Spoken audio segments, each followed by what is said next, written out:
পুরুষ মানুষ পুরুষের মতো থাকবে, কড়া ব্যক্তিত্বই পুরুষকে মানায়। আমি এমন কিছু পুরুষকে দেখেছি যাদের পুরুষের চেয়ে নারীদের সাথে সখ্যতা বেশি।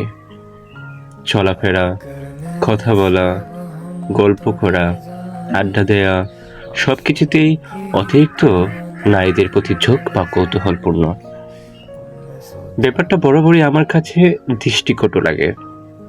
হ্যাঁ, প্রতিটি পুরুষের জীবনেই নারীর অস্তিত্ব আছে। তারা সবসময় বিশেষ, পরিবার, প্রিয় মানুষ বা খুব ঘনিষ্ঠ কেউ। এর বাহিরে অত্যাধিক নারীর সাথে সখ্যতা থাকার প্রয়োজনীয়তা আছে বলে আমি মনে করি না। নারীদের সাথে অতি আধিক্যতা দেখানো পুরুষ আমি পছন্দ করি না।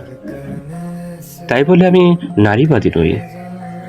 আমি নারীদেরকে সম্মান করি, তবে আমি চাই পুরুষও তার ব্যক্তিত্ব বজায় রাখুক, নিজের সম্মান, গুরুত্ব, নৈতিকতা বজায় রেখে সে হয়ে উঠুক একজন আদর্শবান পুরুষ।